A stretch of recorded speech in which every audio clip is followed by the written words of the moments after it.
నిమిషాలు దేవుని మాటలు మనం ధ్యానం చేసుకుందాం. ఒక 20 నిమిషాలు ఈనాటి క్రైస్తవ దేశాలన్నీ కూడా ఏదో సాంప్రదాయంగానో లేదా ఆచారబద్ధంగానో కాదు, కానీ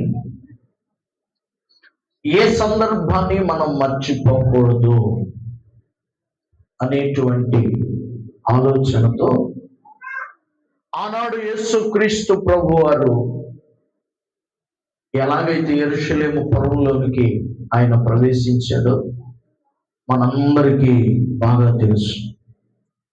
ఈనాడు కూడా దాన్ని పురస్కరించుకొని 40 దినాల ఉపవాస ప్రార్థనలో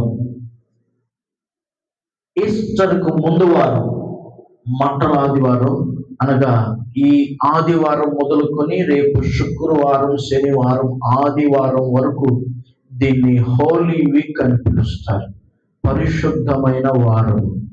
ఈనాటి నుండి ఎవరైతే ఉపవాసంలో లేరో ప్రతి ఒక్కరూ రేపు వచ్చేటువంటి ఆదివారం వరకు, ఆరాధన వరకు ఉపవాసం పాటించాలని దైవజనుడిగా నాకు ప్రేరణ కలిగింది. మిగతా వారందరూ కూడా ఈ వారం మొత్తం ఉపవాసంలో ఉండాలని ప్రభు పేరట ప్రేమతో మనం చేస్తూ ఉన్నాను. ఈ వారం అందరూ కూడా ప్రార్థనలో గడపండి.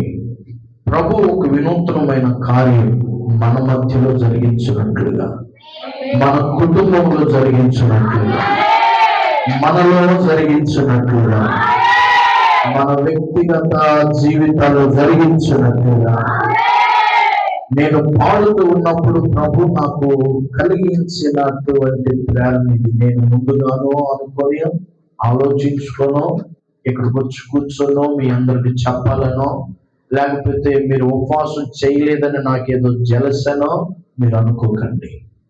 కాబట్టి ఇది దైవ ప్రణాళికని నేను భావిస్తున్నాను. కనుక మీరందరూ కూడా ఆ రీతిగా చేయండి. ప్రభు గొప్ప మేలు చేయబోతున్నారు మీ జీవితంలో. హల్లెలూయా, హల్లెలూయా. వాక్య భాగాన్ని ఒక 20 నిమిషాలు లేదా ఒక పావు గంట మాత్రమే నేను ధ్యానం చేస్తాను. ఎందుకంటే ఈ ఉదంతం ప్రతి సంవత్సరం జ్ఞాపకం చేసుకుంటాం. అయినప్పటికీ ప్రభు మనతో ప్రత్యేకించి మాట్లాడను. కీర్తన గ్రంథం 34వ అధ్యాయము 3వ వాక్యాన్ని చదువుకుందాం. కీర్తన గ్రంథము 34వ అధ్యాయము 3వ వాక్యాన్ని చదువుకుందాం. నాతో కూడి యెహోవాను గణపరచుడి, మనము ఏకముగా కూడి ఆయన నామమును గొప్ప చేయుదుము. స్తోత్రం. నాతో కూడి యెహోవాను ఏం చేయాలట? గణపరచండి. మనము ఏకముగా కూడి ఆయన నామాన్ని ఏం చేయాలట? గొప్ప చేయడము. నాతో కలిసి యెహోవాను గణపరచండి. స్తోత్రం. మనము ఏకముగా కూడి, ఇప్పుడు మనమంతా ఏకముగా ఒక్కటిగా కూడి దేవుని సన్నిధిలో మనందరం ఈ రీతిగా ఉన్నామంటే ఇది ఒక దైవ ప్రణాళిక. మనకందరికి పని పాటలు ఉన్నాయి. మనందరికీ కూడా ఏదో ఒక పని, గృహంలోనో మనం చేస్తున్న పనిలోనో, వ్యాపారంలోనో, ఉద్యోగంలోనో ఏదో ఒక పని తలంచుకుంటే చాలా పనులే ఉన్నాయి. వాటన్నిటిని మానుకొని దైవ సన్నిధిలో కూర్చున్నామంటే, ఎంత మట్టుకే ఉన్నామంటే అది ఖచ్చితంగా దైవ ప్రణాళిక. స్తోత్రం. దైవ చిత్తం. ఈ దినం ఎంతమంది ప్రభు సన్నిధిలో ఉండాలి, ఈ రోజు వీరే ప్రభు సన్నిధిలో అటెండ్ అవ్వాలి. ప్రభు ఏదో ప్రత్యేకించి ఆయన మాట్లాడుతున్నారు. యెహోవాని నాతో కూడా కలిసి ఏం చేయాలట? గణపరచాలి.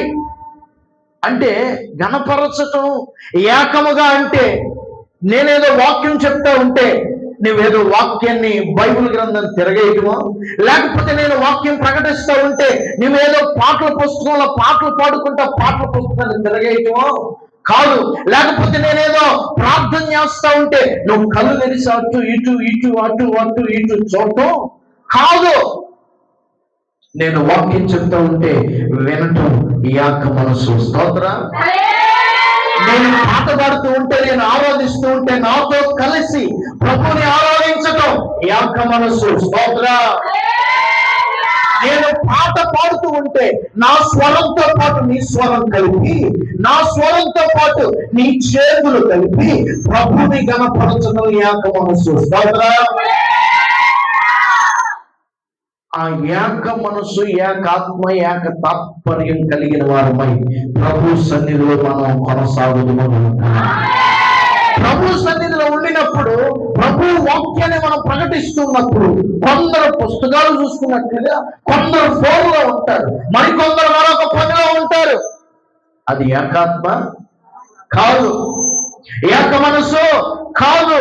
ఒక కుటుంబంలో, ఒక గృహంలో ఒక వ్యక్తి ఏదైనా చేశాడంటే అది అందరూ కలిసి సరే బాబు, సరే బాబు, సరే బాబు అన్నాడంటే అక్కడ ఏం పని చేస్తున్నట్లు? ఏకాత్మ పని చేస్తున్నట్లు. స్తోత్ర. హల్లెలూయా. మనందరం ఇదంతా ఏకాత్మతో కూడి ఆరాధన, ఒకే ఆత్మ, ఒకే ఆత్మ, ఈ రీతిగా మనందరినీ సమకూర్చి ప్రార్థించి ప్రభు నామంలో నేను చేస్తున్న ప్రతి ప్రార్థన ఆమేన్ అని పలకటం ఏంటది? ఏకాత్మ. స్తోత్రం చెప్పండి గట్టిగా. మనందరం స్మరిస్తూ ఉండగా నాలో ఒక ఆలోచన ఉంటుంది. అదే ఆలోచన నీవు కొనసాగిస్తున్నావంటే ఏ ఆత్మ? నాలో ఉన్న భావన నీ దగ్గరకు ఎవరు తెచ్చారు? నాలో ఉన్నటువంటి ఆలోచన నీతో ఎవరు కలిపారు? స్తోత్రం చెప్పాలి. నేను ఏమనుకుంటున్నానో అది నీవు జరిగిస్తున్నావంటే నీలో నాలో ఏం పని చేస్తుంది? ఏకాత్మ పని చేస్తుంది. స్తోత్రం చెప్పండి. ఏకముగా కూడి, ఎవరి అభిప్రాయం వారిది కాదు, ఎవరి ఆలోచన వారిది కాదు, అందరి ఆలోచన, అందరి అభిప్రాయము ఒకటే, ఒక తాటి మీద నడుస్తూ ఉండగా అక్కడ ఎవరు పని చేస్తున్నట్టు పరిశుద్ధాత్మ దేవుడి ఏకాత్మ నడిపిస్తుంది. హల్లెలూయా, హల్లెలూయా. సమస్తాన్ని విడిచిపెట్టి ఏ భావనతో రావాలి అంటే ప్రభు వాక్యం సెలవిస్తా ఉంది, నీవు దేవుని సన్నిధికి వెళ్ళేటప్పుడు నీ ప్రవర్తనను చాలా జాగ్రత్తగా. అంటే దాని అర్థం ఏంటంటే నీకున్న ప్రతి సమస్తము, నీ రోగ భారము, నీ సమస్యల భారము, నీ వ్యాధి భారము, నీ సంకట భారము, వాటన్నిటిని ఆ గేట్ బయటే, ఎక్కడ? ఆ గేట్ బయటే విడిచిపెట్టి దైవ సన్నిధికి వస్తే నీలో ఏకాత్మ పనిచేస్తుంది. బాధలు ఎవరికి ఉండవండి, సంకట పరిస్థితులు ఎవరికి ఉండవండి, కష్టం ఎవరికి ఉండదండి, బాధలు ఎవరికి ఉండవు, రోగాలు ఎవరికి ఉండవండి. ఈ శరీరమే బలహీన ఘట్టమని పిలుస్తుంది పరిశుద్ధ గ్రంథం. స్తోత్ర. ఒక్కొక్క వ్యక్తికి ఒక్కొక్క బలహీనత. ఒక్కొక్కరు చప్పట కొట్టలేరు, చేతులన్నీ నొప్పులేస్తాయి, ఎముకలన్నీ కీళ్ళన్నీ నొప్పులేస్తాయి. ఒక్కొక్కరు స్వరం ఎత్తి పాడితే పెదవులో. ఒక్కొక్కరికి ఒక్కొక్క బలహీనతలు. స్తోత్ర. ఒక్కొక్కరు కూర్చుంటే పైకి లగలేరు, లెగిస్తే మరలా కూర్చోవాలి కాదు. ఒక్కొక్కరికి ఒక్కొక్క బలహీనత. కొందరు ఉంటారు ఆరాధనప్పుడు మోకరించనంటే కొంతమంది నిలువుగా మోకరిస్తారు, కొంతమంది ఏం పట్టినట్టుగా కన్ను తెరిచిపోతారు. అయ్యగారికి నేను కనపడుతున్నానా లేదా? అయ్యగారికి కనపట్ల. దేవుని స్తోత్రం ప్రభు, నీకు వందనాలు, నేను దాచేసావు, నీ హస్తాన్ని అడ్డు పెట్టేసావు ప్రభు కనపడకుండా. స్తోత్ర.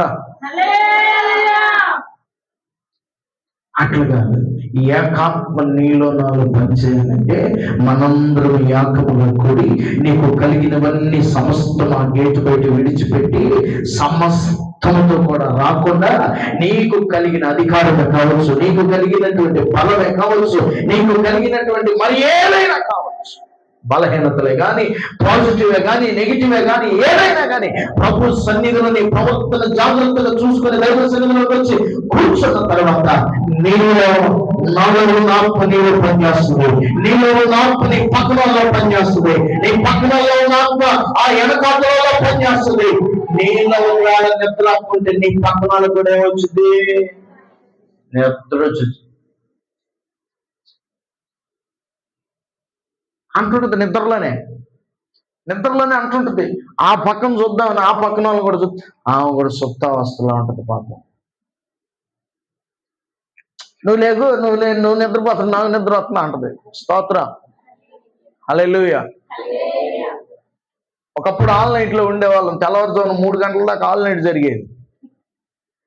ఆల్ నైట్లో ఉన్నప్పుడు అసలు ఒక్కొక్కరు పరిస్థితి చూస్తే మామూలుగా ఉండేది కాదు. పాపం పనికి పోయి రావాలి. మళ్ళీ పొగులంతా ఖాళీగా ఉండేది ఏం కాదు. పనికి పోయి మళ్ళా ఆల్ నైట్లు కూర్చోవాలంటే ఓకే, 2 గంటల సేపు అంటే ఓకే, 3 గంటల సేపు అంటే అగ్గి పొలలో ఏదో ఒకటి పొలలో పెట్టేసి రెప్పలు పడకుండా ఉంచుదు. తెల్లవారుజామున 3 అవ్వాల్సిందే. 12ంటికి ఏమో ఒక కప్పు టీ ఇస్తారు. ఇక టిఫినీలు లేవు, ఏమీ లేవు. స్తోత్రం. మనం అన్న ఆల్ నైట్ రోజు ఏం చేసుకుంటాం? కాస్త అప్పుడప్పుడు వెనకాల వాళ్ళు పోయి మొద్దెత్త వాసన ఇటు రప్పిస్తుంటారు. స్తోత్రం. ఆ వాసన ఇటు రాగానే అబ్బా స్తోత్రం నాయన, తొందరగా 12 చేయి ప్రభువా. అట్ట అవకాశం ఏం లేదు. ఇక నిద్రపోతూ ఉంటే హలో లేవాలి అనగానే ఇదిగో అయ్యగారు ఏమైనా నిద్రపోతుందా, ఆమె నిద్ర నాకు తగిలిస్తుంది అనేది. స్తోత్రం. అట్లాగా దేవుడు మన మధ్యలో ఒక క్రియ చేయాలంటే మనందరం ఏకముగా కూడినట్లుగానే ఏకాత్మతోనే ఉండాలి. స్తోత్రం. హల్లెలూయా. మనందరం ఎందుకయ్యా ఇక్కడికి వచ్చామంటే ప్రభువుని కనపరచడానికి, ప్రభువుని సేవించడానికి, ప్రభువుని ఆరాధించడానికి, ప్రభువుని గొప్ప చేయడానికి. హల్లెలూయా. ఏ భావనతో రావాలి ప్రభు సన్నిధి కంటే ఆయన గణపరుచుకోవాలి.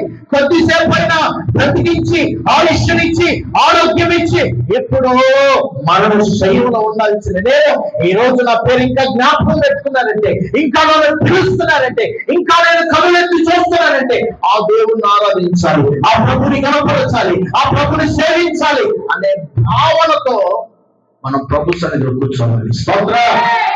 హల్లెలూయా. ఒక రోజండి నన్ను ఒక వ్యక్తి అడిగింది, మన ప్రాంతంలో వ్యక్తి అడిగింది, అప్పట్లో నన్ను అడిగింది, అయ్యగారు మీ దగ్గరకు వస్తే మాకు గుర్తింపే ఉండట్లేదు. ఏంటిదంట? ఏముండట్లేదంట? మీ దగ్గరకు వస్తే మీరే పాటలు పాడతారు, మీరే వాక్యం చెప్తారు, మీరే ప్రార్థన చేసేస్తారు, ఇక మేము అంటుంది. స్తోత్ర. సరేలే అని చెప్పి మంచి క్వశ్చన్ అడిగావు, సరే వచ్చే వారం పాటకెత్తాలరా అన్న. వచ్చింది పాపం, ఎట్నో తెప్పలు పడుకుంటా వచ్చింది. ఎన్నింటికి వచ్చింది అని అడగరేంటే, 9కి ఇంకో 10-15 నిమిషాలు ఉందనంగా వాక్యంలోనికి వెళ్ళిపోదాం అనగా అప్పుడు అతను అయ్యగారు రాగు వస్తున్నాను అన్నట్టుగా. ఇప్పుడు ఆమెను పిలిచి నేను పాటకి ఆడిచ్చాను. స్తోత్రం. సరే సందా పాట కన్నా ఇద్దాంలే అని అనుకున్నాం. ఏ పాటకే? సందా పాటకి, కానుక పాట కన్నా ఇద్దాంలే, 2 చరణాలు పాడమ్మ సాల్లే అందాంలే. ఇప్పుడు పాటకి మన మధ్యలో ఉన్న అని అనౌన్స్ చేసి, పేరు అనౌన్స్ చేస్తే ఎంతకి లేగొట్లా. ఆ జనంలో ఏడుందా ఈ సహోదరిని ఎతుకుతుంటే అంటుంది, నిన్నే పిలుస్తుంది నన్నేనా అంటుంది. స్తోత్రం. చూసారా ఎంతకు ముందు ఏమడిగింది నన్ను? అయ్యగారు మీ కాడికి వస్తే మాకేముంది, గుర్తింపే లేదు కదా అని అంటుంది. నేను అన్నాను, మనందరం ఎందుకు వస్తున్నాం ప్రభు సన్నిధికి? గుర్తింపు కోసం వస్తున్నావా? ఇదిగో మనందరము ఎలా ఘనతల కోసం వస్తున్నావా? ఘనతలు ఎవరికి ఇక్కడ గంపలో వేసినాయి లేవు. మనందరం కూడా ప్రభుని ఆరాధించడానికి, ప్రభుని గణపరచడానికి మనందరూ ఏకాత్మ పరిచయం. హల్లెలూయా. అయ్యా నన్ను ఎవరు పట్టించుకోలేయా అంటే మనుషులు పట్టించుకోవడానికి వస్తుంది, ప్రభుని ఆరాధించడానికి, ప్రభుని గణపరచడానికి, ఆయన సేవించడానికి. మనమంతా ఒక నిమిషం ఏకాత్మ కలిగి ప్రభు దగ్గర హృదయాన్ని సహనంతో ఆయన ఎదురుగా నిలిచిన ప్రభా ఒక్కసారి మనం చూడని అడుగుతాను.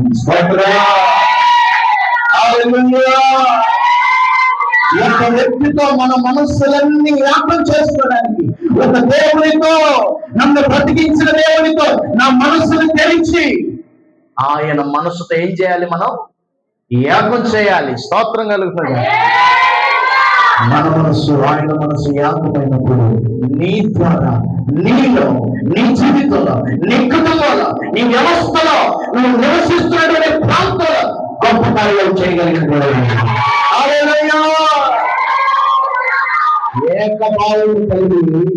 ఏకభావము కలిగిన వారమై ప్రభువుని ప్రత్యక్షత పరచాలి. హల్లెలూయా. ఏకాత్మ కలిగి ఎవరిని ప్రత్యక్షత పరచాలి? మనుషుల్ని కాదు, లేకపోతే ప్రవర్తనలు కాదు, లేకపోతే పట్టించుకోరేంటి అన్న వాళ్ళని కాదు. మనందరం ఏకభావనత కలిగి ఎవరిని ప్రత్యక్షత పరచాలి? ప్రభువుని ప్రత్యక్షపరచాలి. స్తోత్ర. ఒక మాట చూద్దాం. మొదటి సమూయేలు గ్రంథం 2వ అధ్యాయం 30వ వాక్యాన్ని చదువుదాం. మొదటి సమూయేలు గ్రంథం 2వ అధ్యాయం 30వ వాక్యంలో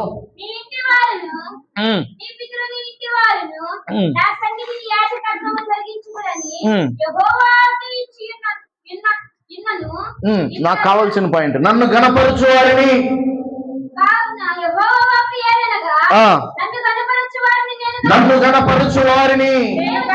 నేను గణపరుస్తాను. చాలు. స్తోత్ర. నన్ను గణపరచు వారిని ప్రభు ఏం చేస్తాడంట? గణపరుస్తాడు. ఆయన గణపరిచే వారిని ప్రభు ఖచ్చితంగా ఏం చేస్తాడు? గణపరుస్తాడు. ఆయన సన్నిధిని గణపరిచే వారిని ఆయన సన్నిధిని గణపరిచే వారిని ఆయన గణపరుస్తాడు. గణపరచక మానడు బిడ్డ. స్తోత్ర. హల్లెలూయా. ఎవరైనా ఆయనను గణపరిస్తే, ఏకముగా కూడి ఒకటిగా కలిసి ఏకాత్మగా ఆయనను గణపరిస్తే, నిన్ను గణపరచగా, నీ కుటుంబాన్ని గణపరచగా మానడు. స్తోత్ర. హల్లెలూయా. ఎప్పుడైతే నువ్వు ఆయన గణపరచడం ప్రారంభిస్తావు, ఆయన సన్నిధిని గణపరచడం ప్రారంభిస్తావు, నిన్ను గణపరచడం ప్రారంభిస్తాడు. ఆయన వాక్యం అంటుంది, నన్ను గణపరచు వారిని నేనేం చేస్తా? గణపరుస్తా. దాంట్లో మార్పు ఉండదు. ఆయన గనక గణపరిచేవారు ఎవరైనా ఉంటే, ఆయన గనక స్తుతించేవారు ఎవరైనా ఉంటే, ఆయన ఖచ్చితంగా వారిని గణపరచడం ప్రారంభిస్తాడు. హల్లెలూయా. హల్లెలూయా. ఆయన నిన్ను గణపరచట్లేదంటే, ఆయన నీ కుటుంబానికి ఘనతకి ఇవ్వట్లేదంటే, ఆయన నువ్వు ఇంకా గణపరచలేకపోతున్నావు. ఆయన గణపరిచే స్థితి నీకు కలుగుతుంది. హల్లెలూయా. ఆయన గణపరిచే హృదయం నీకు కలుగుతుంది. ఆయనకి గణపరిచేటువంటి మనస్సు నీకు కలుగుతుంది. హల్లెలూయా. నీ వారిని గణపరిచినట్లు నీ మనసు జ్ఞాపకమవుగాక. నీ హృదయం ఐక్యత దూరంగా ఉండేవా, ఐక్యత కలుగుగాక. ఎవరైతే ఆయన గణపరుస్తారో అతనిని దేవుడు ఏం చేస్తాడంట? గణపరచక మానడు. స్తోత్ర.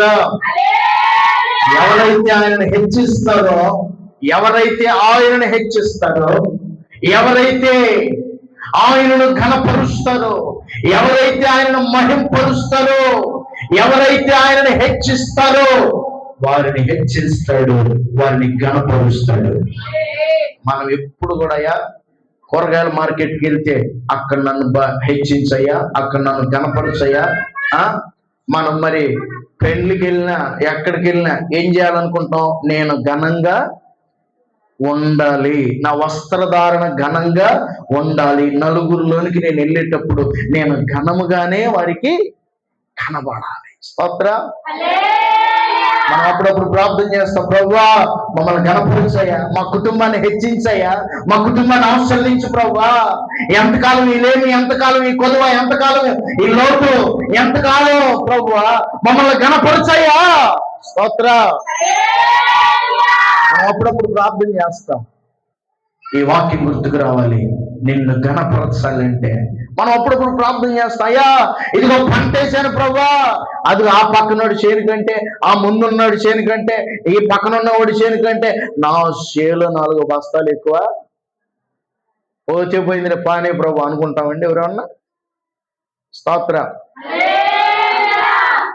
గణపరచాలని కోరుకుంటాం. అయితే వాక్యం అంటుంది, ఆయనను గణపరిచేవారు ఖచ్చితంగా ఆయన ఏం చేస్తాడంటే తిరిగి గణపరుస్తాడు. స్తోత్ర. ఆ రీతిగా మనం ఆయన ఏం చేయాలమ్మా? గణపరచాలి, గణపరచాలి, గణపరచాలి. నేను ఒక చిన్న మాట జ్ఞాపకం చేస్తాను. 2వ దినవృత్తాంతాల గ్రంథం 30వ అధ్యాయం, 2వ దినవృత్తాంతాల గ్రంథం 30వ అధ్యాయం 21వ లేఖనాన్ని చదువుకుందాం. 2వ దినవృత్తాంతాలు 30వ అధ్యాయం 21వ లేఖనం.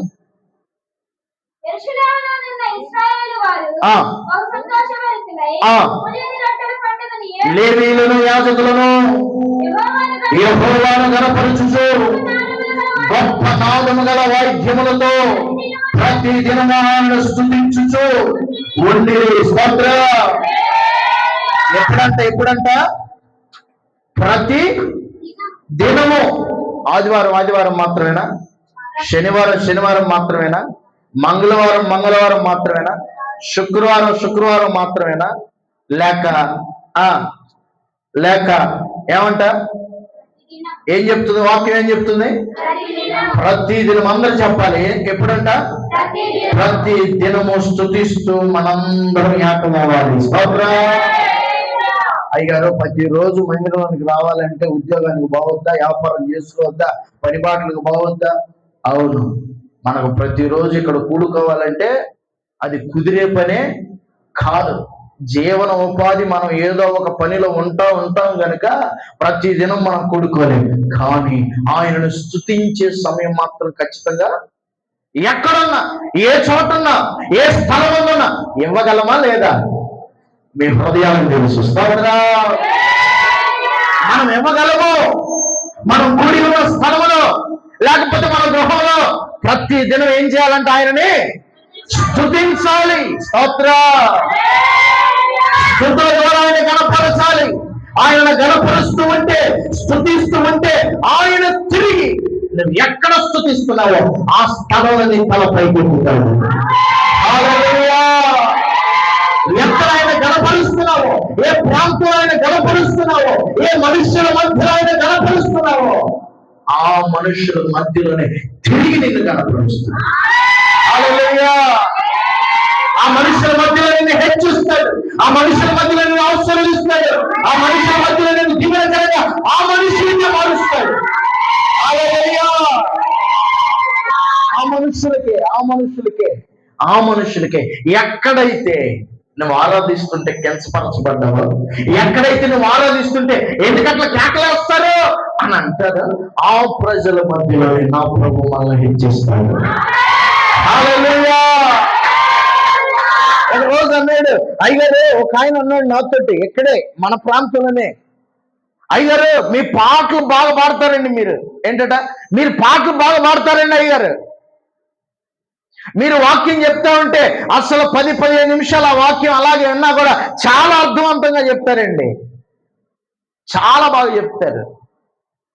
కానీ అండి మీరు ఆరాధన చేస్తారు చూడండి, కాకి గోల ఒకటి చేస్తారండి, అది మాత్రం నాకు గెట్టదండి.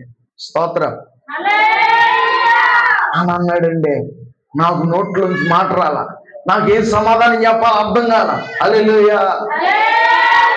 అంత బాగానే ఉంటుంది కదండి. ఏం చేస్తారంట? ఆ కాకి గోల ఉంటుంది చూడండి, అది నాకు గెట్టదండి అసలు. అబ్బాబా ఒకళ్ళు ఏడుస్తారు, గొడ్లు పగిలిపోతాయండి మాకు. మీరు ప్రార్థన చేస్తారు, అసలు మీ ప్రార్థన అంటే మాకు ఎంత అభిమానం అండి. మీ చేత ప్రార్థన చేయించుకోవాలి, ఏదో ఒక రూపకంగా చేయించుకోవాలని మాకు ఆశ ఉందండి. స్తోత్ర. నేను అన్నాను, బాగా ఆలోచించి బాగా మంచి క్వశ్చన్ అడిగా అన్నా. మాది కాకి గోలే, కానీ ఎట్టగో మీకులాగా కుక్క గోల మాత్రమైతే కాదన్నా అన్నా. స్తోత్రం. అదేంటండి అట్టన్నావు అన్నాడు. అంటే ఇప్పుడు ఒక చోట 4 మెతుకులు కనపడ్డాయంటో కాకి ఊరుకుంటుందా? కాకి ఏం చేస్తుంది? కావమంట 10 కాకులు పిలుస్తుంది. స్తోత్ర. ఆ కాకి ఒక్క 4 మెతుకులు దొరికిందంటే ఇదిగో ఏం దొరుకుతుంది రండి, దాని భాషలో కావు అండి 10 కాకులు ఏం చేస్తుంది?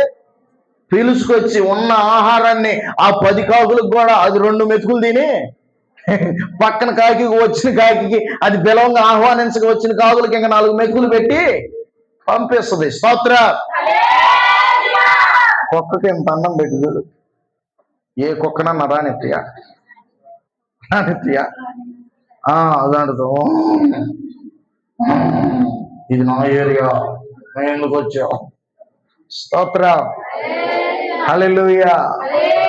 నా ప్రియమైన దేవుని పిల్లలారా, మనందరం యాకముగా కూడి అక్కడ రాయబడిన మాట ఏంటంటే, అంతకుముందు దినవృత్తాంతంలో రాయబడిన మాట ఏంటంటే, గొప్ప నాదము గల వాయిద్యములతో, అంటే ఇంగ్లీష్ లో రాయబడిన లౌడర్ సౌండ్, అంటే పెద్ద సౌండ్ వచ్చేటువంటి వాయిద్యాలతో ప్రభుని మనం ఏం చేయాలంట? స్తుతించాలి. స్తోత్ర, హల్లెలూయా.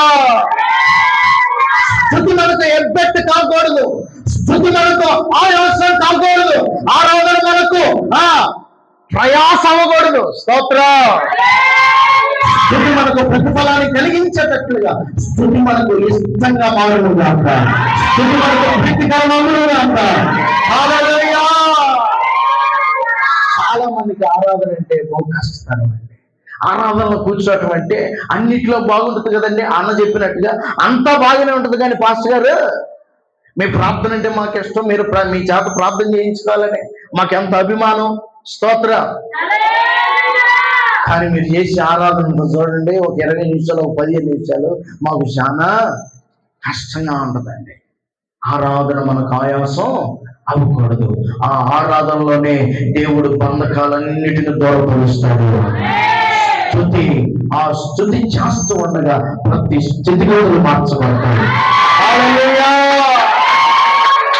ఎలికల కొండ దగ్గరికి యేసు ప్రభు వచ్చినప్పుడు చెప్పాడు కదా, ఇదిగో ఆ ఊరిలోనికి వెళ్ళండి, ఆ గ్రామంలో, ఈ దినం మట్లాది వారి సందర్భం కదా, ఆ గ్రామంలోనికి వెళ్ళండి, ఆ ఎదురుగా మీకు కనబడుతూ ఉంటుంది కట్టబడిన గాడిద పిల్ల కనబడుతూ ఉంటుంది, దాన్ని విప్పి తీసుకొని రండి. ఎవరైనా మిమ్మల్ని ఆటంకపరిస్తే, ఎవరైనా మిమ్మల్ని ఇది ఎందుకో ఇప్పుతున్నామని అడిగితే, ఇది ప్రభువులకు కావలసి ఉన్నదని చెప్పండి, ఇది దేవుడికి కావలసి ఉన్నదని చెప్పండి. గ్రామాలలో అస్వతంత్రం ఉంటుంది. అదే టౌన్లో, మనం టౌన్ వాళ్ళం కదా, మనం ఎవరమే, మనం టౌన్ వాళ్ళు ఎవరన్నా కనుక తాడు మీద చేయి పెట్టారనుకో, ఎందుకు పెట్టామా అని అనుకోవాలి. స్తోత్రం, హల్లెలూయా. అంటే మనది కూడా కొద్ది గొప్ప గ్రామ వాతావరణం ఏంటండి, మరీ అంత పెద్ద టౌన్ ఏమీ కాదు మనం ఉంటున్న ఈ శాస్త్రీయ. స్తోత్ర. మన ఇళ్లలో పాడి ఉంటుంది ఏమండి, మన ఇళ్ల పక్కల చెట్లు నాటుకుంటాం, గ్రీనరీ చేసుకుంటాం. అసలు టౌన్లో ఇట్లాంటి ఏమీ కనపడవు. స్తోత్రం. మనోళ్ళు చాలా మంది ఎక్కడి నుంచి పాలు పితుక్కొని వీళ్ళు టౌన్లో అమ్ముతున్నారా లేదా? మన కాలనీలో వాళ్ళు అమ్ముతారా అంటే అక్కడ ఏమి లేవని అర్థం. బరిలో ఇట్లాంటి వస్తువులేమి మనకి ఎంతో కొంతైనా పల్లెటూరు వాతావరణం ఉంది. స్తోత్రం. సరే, మన కూడా గ్రామం అనుకోండి, కాసేపు శాస్త్రీనగర్ గ్రామం అని పెట్టండి. స్తోత్రం. వాడేందో ఊరిని చూస్తున్నాడు రూపాయలు. స్తోత్రం. అంటే వాడు ఇల్లు కడుతున్నాడు కదా ఆడ, అందుకని గ్రామం అంటే మళ్ళీ బ్యాలని వాడు. స్తోత్రం. ఎంతో కొంత గ్రామ వసతి మనకుంది. అక్కడ మాట్లాడుతున్నాడు యేసు ప్రభు, ఆ ఎదురుగా ఒక గ్రామం ఉంది, ఆ గ్రామంలోకి వెళ్ళి మీరు, ఇది ప్రభువునకు కావాల్సింది. అవునా, ప్రభువునకు కావాల్సిందా? అయితే తీసుకొని వెళ్ళండి. స్తోత్రం. మనలో కూడా చాలా మంది మనుషులు ఇది మందిరానికి కావాలంటే, అవునా, లేకపోయినా అది వాళ్ళని అడిగితే ఇప్పుడు కదా అని తీసుకుపోయే మనసు చాలా మందిలో ఉంది. స్తోత్రం. హల్లెలూయా. వారి దగ్గర లేకపోయినా ఫలానా దగ్గర ఉంది, మొన్న చూశాను నేను. ఒక మాట అడుగుతారు, నేను కూడా వస్తాను. మన సెమీ క్రిస్మస్కి ఇంటికి ఏదైనా అవసరం పడితే చేయలేదా ఎట్లాగా? స్తోత్రం. హల్లెలూయా. ఇది ప్రభువునకు కావాల్సి ఉందనగానే ఆ యజమానుడు మరి మాట్లాడాడు, చూడాడంట. స్తోత్రం. యథార్థమైన మనస్సుతో ప్రభువు కావాలని విడిచిపెట్టాడు. అయితే ఎట్టకేలకు శిష్యులు వచ్చారు. ఇదిగో ఆ యజమానుడు అనుకున్నాడు, ఇదిగో మనం బ్రతికేది ఆయన కొరకు, మన జీవితమే ఆయన కొరకు, ఇదిగో మా మధ్యలో ఉన్నటువంటి మహారాజు ఆయనే కనుక ఆయనకే కావాలన్నప్పుడు ఎందుకు ఇక్కడ ఆయనకు ఉపయోగపడుతున్నప్పుడు తీసుకెళ్ళు. స్తోత్రం. ఆయన కంటే ఎక్కువైంది ఏం లేదు, తీసుకెళ్ళని తోలేశాడు. ఎట్టకేలకు శిష్యులు తిరిగి వచ్చారు. యేసు ప్రభు వారి, అబ్బాయి నేను ఎక్కి కూర్చుంటాను, ఎక్కి కూర్చున్న తర్వాత మీరందరూ చేయాల్సిన పని ముందుగానే చెప్తున్నాను అబ్బాయి, మీరందరూ బాగా గట్టి గట్టిగా పాటలు పాడాల. తర్వాత జిందాబాద్ జిందాబాద్ అనే జై జయ అనండి అన్నాడా? ఎందుకంటే లేఖనాలు నెరవేరు పొందాలి కదా. లేఖనాలు జకర్యా ప్రవచించాడు కదా. ఎవరు ప్రవచించారట? జకర్యా ప్రవచించాడు కదా. నేను ఎక్కుతాను అబ్బాయి, మీరందరూ ఇట్లాగా మనం ఏదన్నా మీటింగ్ చేయాలంటే మనం ఒక రిహార్సల్ వేస్తాం, ఒక స్కిట్ వేసేస్తాం. ఏడే స్తోత్రం. ఏం స్కిట్ వేసాం ఏమోనండి, నాకు కూడా గుర్తులేదు. ఒక స్కిట్ వేసేస్తాం. ఏసే అట్టేమని చెప్పాడా? ఏం చెప్పలా, ఏది చెప్పలా. స్తోత్రం చెప్పండి ఒకసారి. హల్లెలూయా. నేను చెప్పేది ఏంటంటే, ఒక ప్రవచనం ఒక వ్యక్తి మీద ఉన్నప్పుడు అతనికి మరొక సపోర్ట్ అవసరంలా. ఆ ప్రవచనమే తనంతగా జరిగించేలాగా దేవుడు చేసేస్తాడు. స్తోత్ర. క్రమబద్ధంగా జరిగిపోతాయి ప్రవచనం ఉంటే. స్తోత్ర. ఎవరు సపోర్ట్ చేయాల్సిన అవసరం లేదు దానికి. ఎవరో పని కట్టుకొని ఆ పని చేయాల్సిన అవసరం లేదు. తగు కాలం ముందు, తగిన సమయం ముందు ఆ ప్రవచనాన్ని దేవుడు నెరవేరుస్తూ తీసుకెళ్తాడు. రాణిమ గారి పొందనాలు. స్తోత్ర. స్తోత్ర. హల్లెలూయా. హల్లెలూయా. నా ప్రియమైన దేవుని పిల్లలారా, అసలు ఎవరు సపోర్ట్ చేయాల్సిన పనిలే. జకర్యా ప్రవచించాడు, ఆ ప్రవచనం నేను ఎలా నెరవేర్చాలని యేసయ్య టెన్షన్ లేదు. ఎందుకు? కారణం ఏంటంటే అన్ని తగు కాలం వచ్చినప్పుడు సమస్తము ప్రతి మనిషిలో ఇదిగో యేసయ్య వచ్చి ఆ గాడి దగ్గర కూర్చోగానే ఒక్కొక్కడి మనసులో ఆలోచనలు మెదులుతున్నాయి. యేసయ్యని ఎత్తి దాని మీద కూర్చోబెడదాం అనేవాడు మనసులో ఒకరికి వచ్చేస్తుంది. ఒకడు అనుకుంటున్నాడు ఆ కొమ్మ పోతా ఉంటే, ఆ గాడిద నడుస్తూ ఉంటే ఆ చెట్టు కొమ్మ నరికి ఆ గాడిద ముందు రోడ్డు కనపడకుండా పడుతుంది. మరొకడు అనుకుంటున్నాడు ఇదిగో ఇక్కడ ఏదో చెట్టు ఉంది, ఎంత చెట్టు కొమ్మను నరికి ఎంత మట్టను పొడుస్తానో ఆయన ముందు అనుకుంటున్నాడు.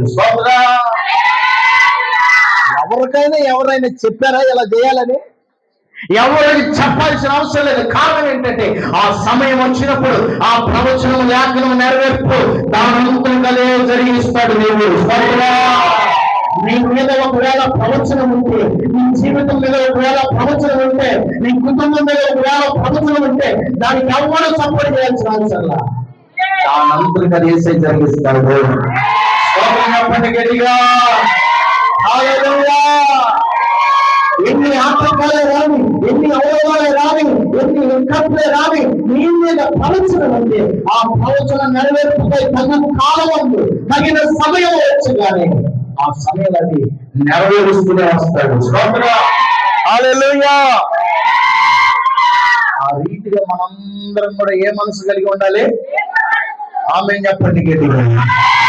ఏక మనస్సు కలిగి దైవ ప్రణాళిక కొరకై, దైవ ప్రవచనం కొరకై ఆ ప్రజలందరూ ఎలాగైతే ఏక మనసు వారిని ఆవరించిందో ఈ పగటి వేళ మనందరికీ ఏక మనసు దేవుడు అనుగ్రహించాడు. హల్లెలూయా. హల్లెలూయా. ఎవరు కూడా అండి, నా ప్రియమైన దేవుని పిల్లలారా, ఇక్కడ ఈ సంఘాన్ని ఏర్పాటు చేయటానికి మా నాన్నగారు ఇక్కడికి వచ్చి ప్రార్థన చేస్తూ ఉండేవాడు. ఈ ప్రాంతంలోకి వచ్చి ఈ వీధిలో కూడా ఆయన నడిచిన ఆనవాళ్ళు ఉన్నాయి.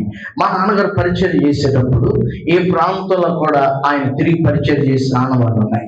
అయితే అప్పుడు ఆయనకి సంఘం పెట్టాలనే ప్రభు ఆలోచన ఏమలా ఇచ్చినడితే బాగుండని మేము చాలా సార్లు అనుకున్నాం. ఆ సమయంలోనే ఇక్కడ ఒక పెద్ద సంఘం ఏర్పడిపోయేదని మేము అప్పుడు అనుకున్నాం. కానీ దైవ ప్రణాళిక ఒకటి ఉంటుంది. స్తోత్రం. హల్లెలూయా. దైవ చిత్తం ఒకటి ఉంటుంది, దేవుని ఏర్పాటు ఒకటి ఉంటుంది. ఆ ఏర్పాటుకి ఎవరు సపోర్ట్ చేయాల్సిన పనిలే. సపోర్ట్ చేస్తామని ముందుకు వచ్చిన వాళ్ళందరూ ఏమైపోతారు తెలుసా? స్తోత్ర. నీకెందుకు మేము ఉన్నామని చెప్పిన వాళ్ళు ఏమవుతారు తెలుసా? చిన్నగా దైవ ప్రణాళికకు ఒకరు సపోర్ట్ చేయాల్సిన అవసరం నా ప్రభు వాటిని సమకూర్చి జరిగిస్తాడు. హల్లెలూయా. ఒక్కొక్కరి మధ్యలో ఒక్కొక్క ఆలోచన వేస్తాడు, ఒక్కొక్కరి మధ్యలో ఒక్కొక్క ఆలోచన వేస్తాడు. మేము ఉన్నామని చెప్పని వాళ్ళు ముందుకు వచ్చేస్తారు ఆటోమేటిక్ గా. స్తోత్ర. నీకు ఎందుకు పో, మేము ఉన్నాం చూసుకుంటాం పో అన్న వాళ్ళు ఏమవుతారు తెలుసా? చిన్నగా చిన్నగా చిన్నగా చిన్నగా ఆడికి వెళ్తారు, వెనక మాలు నిలబడతారు. మేమేం చెప్పలేదుగా, మనకేం పనిలే అని ముందు అనుకున్న వాళ్ళు ఏమవుతారు తెలుసా? వెనకున్న వాళ్ళు కాస్త జరుపుకుంటూ ఎక్కడికి వస్తారు తెలుసా? ముందు లైన్లోకి వచ్చి, పర్వాలేదు నేను చూస్తాను. స్తోత్రం. హల్లెలూయా. దైవ ప్రణాళిక ఉంటుంది, దైవ చిత్తం ఉంటుంది. ఏదో బలమైన వారు, ఘనులైన వారు ఒకవేళ కోల్పోయినా కూడా ఘనహీనులను ప్రభు లేపుతాడు. స్తోత్రం. ఘనహీనులను ప్రభు లేపి ఆయన ప్రవచనాన్ని నెరవేర్చడానికి చేస్తాడు. నేను వాదిపెట్లాగా చిన్న పిల్లల్ని నేను కూర్చోబెట్టిన ఆయన ప్రణాళిక, ఆయన నెరవేర్పు జరిగిస్తానని వెళ్తాడు. స్తోత్రం. ఎవరు ఉన్నా లేకపోయినా గాడిదను వాడుకుంటాడు. స్తోత్రం. ఎవరు వాడుకుంటాడు? గాడిదను వాడుకుంటాడు. మనమే ఉండాల్సిన పనిలే, నేనే వాక్యం చెప్పాల్సిన పనిలే. చిన్న పిల్లల్ని ఇక్కడ పెట్టిన దేవుడు తన ఆత్మతో నింపి తన పని తను చేయిస్తాడు. స్తోత్రం. ఆయన అలాగ చేయగలిగిన సర్వశక్తి కలిగిన దేవుడు. స్తోత్రం. హల్లెలూయా. హల్లెలూయా. దైవ ప్రణాళిక ఉంటే ఒకవేళ బలమైన వారు, ఒకవేళ జ్ఞానవంతులు, ఒకవేళ గొప్పవారు తప్పిపోతే దేవుడు ఎవరిని లేపుకుంటాడు తెలుసా? వారికంటే వెర్రి వారిని, వారికంటే తక్కువైన వారిని, వారికంటే ఘనహీనులను లేపి ఆయన పని జరిగించి ఆ వెర్రి వారిని ఘనపరచగలడు. హల్లెలూయా. ఎవరు చెప్పలా గాడిద మీద బట్టలు పరవాలని యేసయ్య చెప్పలేదు. ఆ ముందు వెళ్తుండగా ఆ కొమ్మలు పరవాలని ఆయనకి ఎవరు చెప్పలేదు, ఏ మనుషుడికి చెప్పలేదు.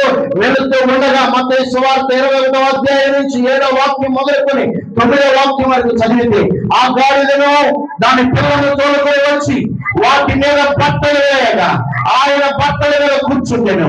జన సమూహములు అనేకులు తమ బట్టలు దారి పొడుగున పరిచిరి, కొందరు చెట్ల కొమ్మలు నరికి దారి పొడుగున పరిచిరి.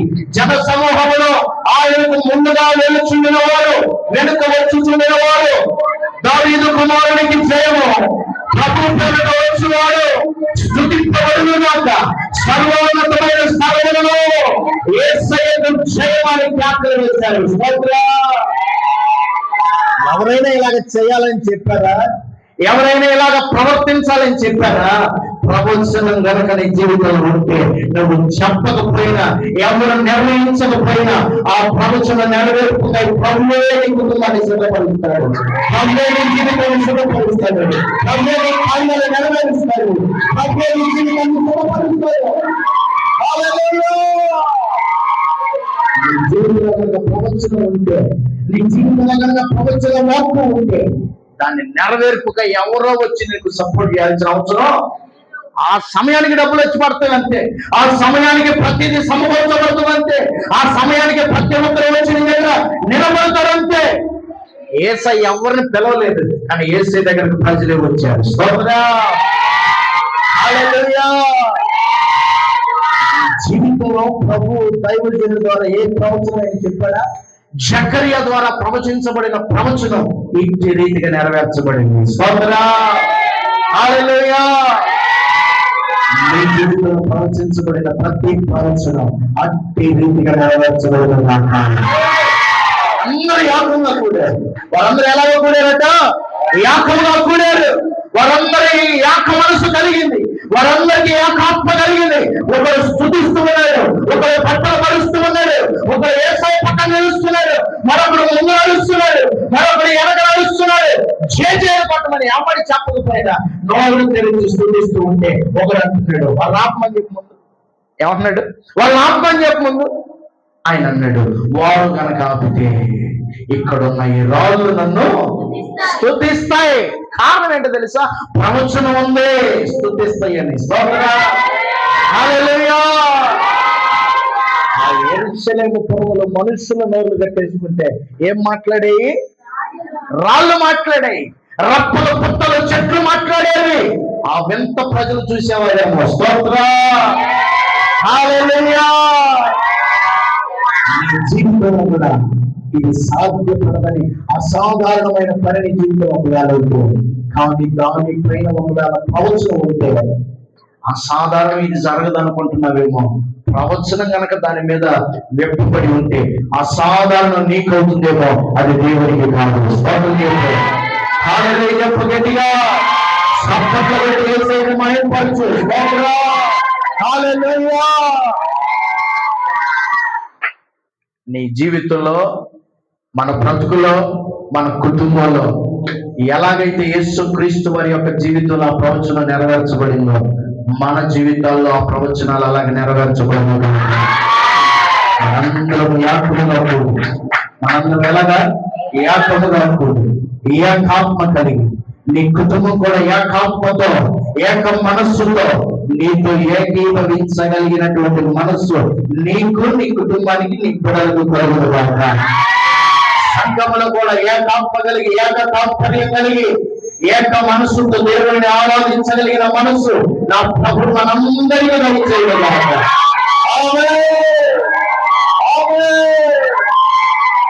అలా మాట్లాడుతున్నారు. దావీదు కుమారునికి జయము, ప్రభు పేరట వచ్చేవాడు స్తుతించబడును గాక. సర్వోన్నతమైన స్థలములలో దేవునికి ఏంటట? జయము. స్తోత్రం. అందరూ నాతో పాటు చెప్పండి, దావీదు కుమారునికి, దావీదు కుమారునికి జయమని చెప్పండి. దావీదు కుమారునికి. ఇంకా గట్టిగా ఇంతేనా? దావీదు కుమారునికి. మా అమ్మ పిలిస్తే ఆ ధరలు కూడా బలుగుతారు. పలకమే నోరు ధర అంటున్నావంటే వీడియో తీసి యూట్యూబ్ లో వేస్తాయి అనుకున్నాం. స్తోత్రం చెప్పు గట్టిగా.